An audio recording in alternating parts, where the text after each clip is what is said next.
ಕುವೆಂಪು ಅವರ ಶ್ರೀರಾಮಾಯಣ ದರ್ಶನಂ ಮಹಾಕಾವ್ಯದ ಪ್ರಮುಖ ಪಾತ್ರಗಳು. 1. ರಾವಣ, ಅಹಂಕಾರದಿಂದ ಆತ್ಮದರ್ಶನದತ್ತ.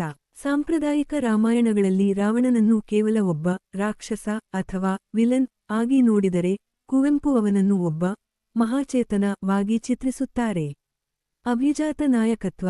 ರಾವಣನು ಮಹಾನ್ ಪಂಡಿತ, ಶಿವಭಕ್ತ ಮತ್ತು ತೇಜಸ್ವಿ. ಅವನಲ್ಲಿದ್ದ ಏಕೈಕ ದೋಷವೆಂದರೆ ಅಹಂಕಾರ ಮತ್ತು ಕಾಮ. ಕುವೆಂಪು ಅವರು ಅವನ ಅಧಪತನಕ್ಕಿಂತ ಹೆಚ್ಚಾಗಿ ಅವನ ಒಳಗಿನ ಪವಿತ್ರತೆಯ ಉದಯಕ್ಕೆ ಒತ್ತು ನೀಡುತ್ತಾರೆ. ಸೀತೆಯ ಬಗೆಗಿನ ದೃಷ್ಟಿ. ರಾವಣನು ಸೀತೆಯನ್ನು ಅಪಹರಿಸಿದರೂ, ಕುವೆಂಪು ಅವರ ಕಾವ್ಯದಲ್ಲಿ ಸೀತೆ ಅವನಿಗೆ ಕೇವಲ ಒಬ್ಬ ಸ್ತ್ರೀಯಲ್ಲ, ಅವಳು ಅವನ ಅಂತ್ಯಕ್ಕೆ ಕಾರಣವಾಗುವ ನಿಯತಿಯ ರೂಪ. ಮಹಾಪರಿವರ್ತನೆ. ಕಾವ್ಯದ ಕೊನೆಯಲ್ಲಿ ಯುದ್ಧರಂಗದಲ್ಲಿ ರಾಮನ ಬಾಣಕ್ಕೆ ಬಲಿಯಾಗುವ ಕ್ಷಣದಲ್ಲಿ ರಾವಣನಿಗೆ ಜ್ಞಾನೋದಯವಾಗುತ್ತದೆ. ತನ್ನ ಅಹಂಕಾರದ ಕವಚ ಕಳಚಿ ಬಿದ್ದಾಗ ಅವನು ರಾಮನಲ್ಲಿ ದಿವ್ಯತೆಯನ್ನು ಕಂಡು, ತಾನು ಆ ದಿವ್ಯತೆಯಲ್ಲಿ ಒಂದಾಗುತ್ತಾನೆ. ಇಲ್ಲಿ ರಾವಣನ ಸಾವು ಸಂಹಾರ ವಲ್ಲ, ಬದಲಿಗೆ ಅವನ ಆತ್ಮದ ಪರಿವರ್ತನೆ. 2. ಮಂಥರೆಯ ಕೆಡುಕಿನಲ್ಲೂ ದೈವ ಸಂಕಲ್ಪ. ಮಂಥರೆ ಎಂದರೆ ಸಾಮಾನ್ಯವಾಗಿ ನಮಗೆ ನೆನಪಾಗುವುದು ಕುಟಿಲ ಬುದ್ಧಿಯ ದಾಸಿ. ಆದರೆ ಕುವೆಂಪು ಅವರು ಅವಳ ಪಾತ್ರಕ್ಕೆ ಅದ್ಭುತವಾದ ಮಹಾಸಂಕಲ್ಪ ಆಯಾಮ ನೀಡಿದ್ದಾರೆ. ನಿಯತಿಯ ಕೈಗೊಂಬೆ. ಲೋಕಕಲ್ಯಾಣಕ್ಕಾಗಿ ರಾಮನು ಕಾಡಿಗೆ ಹೋಗಲೇಬೇಕು ಎಂಬುದು ದೈವ ಸಂಕಲ್ಪ ಅಥವಾ ನಿಯತಿ. ಈ ಕಾರ್ಯ ನೆರವೇರಲು ಒಬ್ಬ ನಿಮಿತ್ತ ಬೇಕು. ಆ ನಿಮಿತ್ತವೇ ಮಂಥರೆ. ಅಗ್ನಿದೀಪ್ತ ಶಕ್ತಿ. ಮಂಥರೆಯ ಮತಿ ಬದಲಾಗದಿದ್ದರೆ ರಾಮ ಪಟ್ಟಾಭಿಷಿಕ್ತನಾಗಿ ಅಯೋಧ್ಯೆಯಲ್ಲೇ ಉಳಿಯುತ್ತಿದ್ದ. ಆಗ ರಾವಣನ ಸಂಹಾರವಾಗುತ್ತಿರಲಿಲ್ಲ, ರಾಮನು ವಿಶ್ವಮಾನವ ನಾಗಿ ಬೆಳೆಯುತ್ತಿರಲಿಲ್ಲ. ಹಾಗಾಗಿ ಮಂಥರೆಯನ್ನು ಕುವೆಂಪು ಅವರು ಲೋಕಕಾರ್ಯದ ಒಂದು ಅವಶ್ಯಕ ಕಡು ಶಕ್ತಿಯಾಗಿ ಚಿತ್ರಿಸುತ್ತಾರೆ. ವಿಮರ್ಶಾತ್ಮಕ ದೃಷ್ಟಿ. ಕೆಟ್ಟದು ಎಂದು ನಾವು ಯಾವುದನ್ನು ಕರೆಯುತ್ತೇವೆಯೋ ಅದು ಕೂಡ ಒಂದು ದೊಡ್ಡ ಒಳಿತಿನ ಭಾಗವಾಗಿರಬಹುದು ಎಂಬುದನ್ನು ಮಂಥರೆಯ ಪಾತ್ರದ ಮೂಲಕ ಕುವೆಂಪು ಅವರು ಪೂರ್ಣದೃಷ್ಟಿಯಲ್ಲಿ ವಿವರಿಸುತ್ತಾರೆ. 3. ರಾಮ. ರಾಷ್ಟ್ರಕವಿ ಕುವೆಂಪು ಅವರ ಶ್ರೀರಾಮಾಯಣ ದರ್ಶನಂ ಮಹಾಕಾವ್ಯದಲ್ಲಿ ಬರುವ ರಾಮ ನ ಪಾತ್ರವು ಕೇವಲ ವಾಲ್ಮೀಕಿ ರಾಮಾಯಣದ ಸಾಂಪ್ರದಾಯಿಕ ದೇವಮಾನವನಲ್ಲ, ಬದಲಿಗೆ ಕುವೆಂಪು ಅವರ ವೈಚಾರಿಕತೆ, ಆಧ್ಯಾತ್ಮಿಕ ದರ್ಶನ ಮತ್ತು ವಿಕಾಸವಾದದ ಹಿನ್ನೆಲೆಯಲ್ಲಿ ಮೂಡಿಬಂದಿರುವ ಅತ್ಯಂತ ವಿಶಿಷ್ಟವಾದ ಪಾತ್ರವಾಗಿದೆ. ಕುವೆಂಪು ಅವರ ದರ್ಶನದಲ್ಲಿ ರಾಮ ಹೇಗಿದ್ದಾನೆ ಎಂಬುದರ ಪ್ರಮುಖ ಮುಖ್ಯಾಂಶಗಳು ಇಲ್ಲಿವೆ. 1. ವಿಕಾಸಶೀಲ ಮಾನವ, ದೈವತ್ವಕ್ಕೇರುವ ಮಾನವ. ಸಾಂಪ್ರದಾಯಿಕ ಕಾವ್ಯಗಳಲ್ಲಿ ರಾಮನನ್ನು ಹುಟ್ಟಿನಿಂದಲೇ ಸರ್ವಶಕ್ತನಾದ ದೇವರೆಂದು ಚಿತ್ರಿಸಿದರೆ, ಕುವೆಂಪು ಅವರು ರಾಮನನ್ನು ಒಬ್ಬ ಸಾಮಾನ್ಯ ಮಾನವನಾಗಿ ಪರಿಭಾವಿಸುತ್ತಾರೆ. ಅವನು ತನ್ನ ತಪಸ್ಸು, ಕರ್ತವ್ಯನಿಷ್ಠೆ, ತ್ಯಾಗ ಮತ್ತು ತತ್ವಪಾಲನೆಯ ಮೂಲಕ ಹಂತ ಹಂತವಾಗಿ ಆಧ್ಯಾತ್ಮಿಕವಾಗಿ ವಿಕಾಸಗೊಂಡು ದೈವತ್ವದ ಸ್ಥಿತಿಗೆ ಏರುತ್ತಾನೆ. ಅಂದರೆ ಮಾನವನು ಮನಸ್ಸು ಮಾಡಿದರೆ ದೇವನಾಗಬಲ್ಲ ಎಂಬುದಕ್ಕೆ ಕುವೆಂಪು ಅವರ ರಾಮನೇ ಸಾಕ್ಷಿ. 2. ಸಾರ್ವತ್ರಿಕ ಪ್ರೇಮದ ಸಂಕೇತ. ಕುವೆಂಪು ಅವರ ರಾಮ ಕೇವಲ ಅಯೋಧ್ಯೆಯ ರಾಜನಲ್ಲ ಅಥವಾ ಕೇವಲ ಆರ್ಯರ ಪ್ರತಿನಿಧಿಯಲ್ಲ. ಅವನು ಅಖಿಲ ಸೃಷ್ಟಿಯನ್ನೂ ಪ್ರೀತಿಸುವ ವಿಶ್ವಮಾನವ. ಪ್ರಕೃತಿ, ಪಶು ಪಕ್ಷಿ, ಕಪಿರಾಕ್ಷಸ ಎಂಬ ಭೇದವಿಲ್ಲದೆ ಎಲ್ಲರನ್ನೂ ಆತ್ಮೀಕವಾಗಿ ಕಾಣುವ ಗುಣ ಅವನದು. ಶಬರಿಯ ಭಕ್ತಿ, ಸುಗ್ರೀವನ ಗೆಳತನ, ಅಳಿಲಿನ ಸೇವೆ ಎಲ್ಲವನ್ನೂ ಸಮಾನವಾಗಿ ಗೌರವಿಸುವ ವಿಶಾಲ ಹೃದಯಿಯವನು. 3. ಅಗ್ನಿಪರೀಕ್ಷೆಯ ಹೊಸ ದರ್ಶನ. ಸೀತಾ ಪರಿತ್ಯಾಗ ಮತ್ತು ಅಗ್ನಿಪರೀಕ್ಷೆಯ ಪ್ರಸಂಗದಲ್ಲಿ ಕುವೆಂಪು ಅವರು ರಾಮನ ಪಾತ್ರಕ್ಕೆ ಅದ್ಭುತ ಟ್ವಿಸ್ಟ್ ನೀಡಿದ್ದಾರೆ. ಲೋಕಾಪವಾದಕ್ಕೆ ಹೆದರಿ ಸೀತೆಯನ್ನು ಅಗ್ನಿಪರೀಕ್ಷೆಗೆ ಒಳಪಡಿಸುವಾಗ ರಾಮ ಕೇವಲ ಸಾಕ್ಷಿಯಾಗಿ ನಿಲ್ಲುವುದಿಲ್ಲ. ಸೀತೆಯ ಪಾವಿತ್ರ್ಯತೆಯ ಬಗ್ಗೆ ರಾಮನಿಗೆ ಕಿಂಚಿತ್ತೂ ಅನುಮಾನವಿರುವುದಿಲ್ಲ. ಆದರೆ ಪ್ರಜಾರಂಜನೆಗಾಗಿ ಮತ್ತು ಸೀತೆಯ ದಿವ್ಯತೆಯನ್ನು ಜಗತ್ತಿಗೆ ಸಾರಲು ಅವಳು ಅಗ್ನಿಪ್ರವೇಶ ಮಾಡುವಾಗ ರಾಮನು ಸಹ ಮಾನಸಿಕವಾಗಿ ಆ ಅಗ್ನಿಕುಂಡದಲ್ಲಿ ಬೆಂದು ಹೋಗುತ್ತಾನೆ.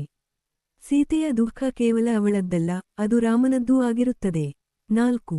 ಲಂಕಾ ದಹನ ಮತ್ತು ಕರುಣೆ. ರಾವಣನನ್ನು ಸಂಹರಿಸುವಾಗ ರಾಮನಲ್ಲಿ ಕ್ರೋಧಕ್ಕಿಂತ ಹೆಚ್ಚಾಗಿ ಕರುಣೆ ಮತ್ತು ಧರ್ಮದ ಸಂಸ್ಥಾಪನೆಯ ಉದ್ದೇಶವಿರುತ್ತದೆ. ರಾವಣನ ಅಂತ್ಯದ ನಂತರ ಅವನಲ್ಲಿದ್ದ ರಾಕ್ಷಸ ಪ್ರವೃತ್ತಿ ಅಳಿದು ಸಾತ್ವಿಕತೆ ಜಾಗೃತವಾದಾಗ ರಾಮನು ಅವನನ್ನು ಗೌರವದಿಂದಲೇ ಕಾಣುತ್ತಾನೆ. ಶತ್ರುವಿನಲ್ಲೂ ಇರುವ ದೈವತ್ವವನ್ನು ಗುರುತಿಸುವ ಉದಾತ್ತತೆ ರಾಮನಿಗೆ ಇದೆ. 5. ದರ್ಶನ ದ ಪ್ರತೀಕ. ಶ್ರೀರಾಮಾಯಣ ದರ್ಶನಂ ಕಾವ್ಯದ ಶೀರ್ಷಿಕೆಯಲ್ಲಿರುವ ದರ್ಶನ ಎಂದರೆ ಪರಮಸತ್ಯದ ಸಾಕ್ಷಾತ್ಕಾರ.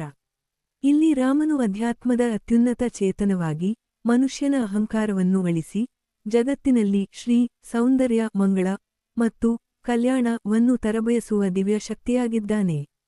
ಸಾರಾಂಶ. ಕುವೆಂಪು ಅವರ ಕಲ್ಪನೆಯ ರಾಮ ಕೇವಲ ಒಬ್ಬ ಪೌರಾಣಿಕ ವ್ಯಕ್ತಿಯಲ್ಲ, ಅವನು ಪ್ರತಿಯೊಬ್ಬ ಮನುಷ್ಯನ ಒಳಗೂ ಇರುವ ತಪಸ್ಸಿನ ಮೂಲಕ ಜಾಗೃತಗೊಳಿಸಬಹುದಾದ ವಿಶ್ವಚೇತನ ಅಥವಾ ದೈವೀ ಶಕ್ತಿಯಾಗಿದ್ದಾನೆ. ಮನುಜಮತ ವಿಶ್ವಪಥ ದ ಹರಿಕಾರನಾಗಿ ಕುವೆಂಪು ರಾಮನನ್ನು ಇಲ್ಲಿ ಮರುಸೃಷ್ಟಿಸಿದ್ದಾರೆ. 4. ಸೀತೆ.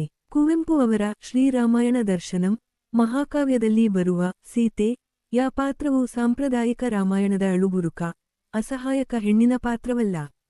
ಕುವೆಂಪು ಅವರು ಸೀತೆಯನ್ನು ಅದ್ಭುತ ಚೇತನವಾಗಿ, ತೇಜಸ್ವಿನಿಯಾಗಿ ಮತ್ತು ರಾಮನಿಗೆ ಸಮಾನಳಾದ ಆಧ್ಯಾತ್ಮಿಕ ಶಕ್ತಿಯಾಗಿ ಮರುಸೃಷ್ಟಿಸಿದ್ದಾರೆ.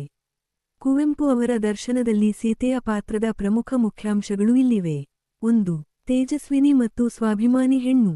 ಇಲ್ಲಿ ಸೀತೆ ಕೇವಲ ರಾಮನ ನೆರಳಲ್ಲ, ಅವಳು ಸ್ವಂತ ವ್ಯಕ್ತಿತ್ವ ಮತ್ತು ದಿವ್ಯ ತೇಜಸ್ಸನ್ನು ಹೊಂದಿರುವ ಧೀರೆ. ರಾವಣನು ಅವಳನ್ನು ಅಪಹರಿಸಿ ಅಶೋಕವನದಲ್ಲಿ ಇಟ್ಟಾಗ ಅವಳು ಕಣ್ಣೀರಿಡುತ್ತಾ ದೈನ್ಯತೆಯಿಂದ ಕೂರುವುದಿಲ್ಲ. ತನ್ನ ಪಾತಿವ್ರತ್ಯದ ಮತ್ತು ಆತ್ಮಶಕ್ತಿಯ ಬಲದಿಂದ ರಾವಣನ ಅಹಂಕಾರವನ್ನೇ ನಡುಗಿಸುವ ತೇಜಸ್ಸು ಅವಳಲ್ಲಿ ಪ್ರಕಟವಾಗುತ್ತದೆ. 2. ಅಗ್ನಿಪರೀಕ್ಷೆಯ ದಿವ್ಯ ಪರಿಕಲ್ಪನೆ ಜಂಟಿ ಅಗ್ನಿಪ್ರವೇಶ. ಸಾಂಪ್ರದಾಯಿಕ ಕಾವ್ಯಗಳಲ್ಲಿ ಅಗ್ನಿಪರೀಕ್ಷೆ ಕೇವಲ ಸೀತೆಗೆ ಮಾತ್ರ ಸೀಮಿತವಾಗಿರುತ್ತದೆ. ಆದರೆ ಶ್ರೀರಾಮಾಯಣ ದರ್ಶನಂ ನಲ್ಲಿ ಕುವೆಂಪು ಅವರು ಈ ಪ್ರಸಂಗಕ್ಕೆ ಕ್ರಾಂತಿಕಾರಕ ಮತ್ತು ಆಧ್ಯಾತ್ಮಿಕ ರೂಪ ನೀಡಿದ್ದಾರೆ. ಲೋಕಾಪವಾದಕ್ಕಾಗಿ ಸೀತೆ ಅಗ್ನಿಪ್ರವೇಶ ಮಾಡುವಾಗ ರಾಮನಿಗೂ ಅವಳ ಪಾವಿತ್ರ್ಯತೆಯ ಅರಿವಿರುತ್ತದೆ.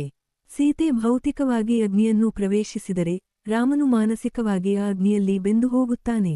ಕೊನೆಗೆ ಅಗ್ನಿಯಿಂದ ಸೀತೆ ಅಪರಮಾಕ್ರೋಯೆ ಚಿನ್ನದಂತೆ ಪರಿಶುದ್ಧಳಾಗಿ ಹೊರಬಂದಾಗ ಅವಳ ದಿವ್ಯತೆಯು ರಾಮನನ್ನು ಆವರಿಸುತ್ತದೆ.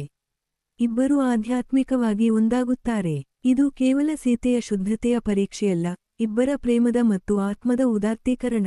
3. ಪ್ರಕೃತಿಯ ಮಗಳು ಭೂಮಿಪುತ್ರಿ. ಕುವೆಂಪು ಅವರು ಪ್ರಕೃತಿ ಕವಿ. ಹಾಗಾಗಿ ಅವರ ಸೀತೆಯು ಪ್ರಕೃತಿಯ ಮುದ್ದಿನ ಮಗಳಾಗಿ ಕಾಣಿಸಿಕೊಳ್ಳುತ್ತಾಳೆ. ಕಾಡಿನ ಗಿಡ ಮರಗಳು, ಪಶು ಪಕ್ಷಿಗಳು ಅವಳಿಗೆ ಆಪ್ತ ಗೆಳೆಯರಂತೆ ವರ್ತಿಸುತ್ತವೆ.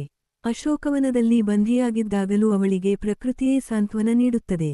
ಅವಳ ದುಃಖಕ್ಕೆ ಇಡೀ ಪ್ರಕೃತಿಯೇ ಮಿಡಿಯುತ್ತದೆ. 4. ರಾವಣನ ಉದ್ಧಾರಕ್ಕೆ ಕಾರಣವಾದ ದೈವೀ ಶಕ್ತಿ. ಕುವೆಂಪು ಅವರ ಕಾವ್ಯದಲ್ಲಿ ಸೀತೆ ಕೇವಲ ರಾವಣನ ವಿನಾಶಕ್ಕೆ ಕಾರಣವಾಗುವುದಿಲ್ಲ, ಬದಲಿಗೆ ಅವನ ಆಧ್ಯಾತ್ಮಿಕ ಉದ್ಧಾರಕ್ಕೂ ಕಾರಣವಾಗುತ್ತಾಳೆ. ಸೀತೆಯ ದಿವ್ಯ ರೂಪ ಮತ್ತು ಪಾವಿತ್ರ್ಯತೆಯನ್ನು ಕಂಡು ರಾವಣನಲ್ಲಿ ಕೊನೆಗೆ ಪಶ್ಚಾತ್ತಾಪ ಮೂಡುತ್ತದೆ. ಅವಳನ್ನು ಕೇವಲ ಒಬ್ಬ ಹೆಣ್ಣಾಗಿ ನೋಡದೆ ಜಗನ್ಮಾತೆಯಾಗಿ ಕಾಣುವ ದರ್ಶನ ರಾವಣನಿಗೆ ಲಭಿಸುತ್ತದೆ. ಹೀಗೆ ಶತ್ರುವಿನ ಅಸುರ ಪ್ರವೃತ್ತಿಯನ್ನು ಅಳಿಸಿ ಅವನನ್ನು ಸಾತ್ವಿಕನನ್ನಾಗಿ ಮಾಡುವ ಶಕ್ತಿ ಸೀತೆಯದಾಗಿರುತ್ತದೆ. 5. ರಾಮನಿಗೆ ಸಮಾನವಾದ ಶ್ರೀ ತತ್ವ. ಈ ಮಹಾಕಾವ್ಯದಲ್ಲಿ ರಾಮ ಪುರುಷ ಚೇತನವಾದರೆ ಸೀತೆ ಪ್ರಕೃತಿ ಚೇತನ. ಇವರಿಬ್ಬರ ಮಿಲನವೇ ಜಗತ್ತಿನ ಕಲ್ಯಾಣ. ಕಾವ್ಯದ ಹೆಸರೇ ಶ್ರೀರಾಮಾಯಣ ದರ್ಶನಂ. ಇಲ್ಲಿ ಶ್ರೀ ಎಂದರೆ ಸೀತೆ ಹಾಗೂ ಮಂಗಲ ಎಂದರ್ಥ.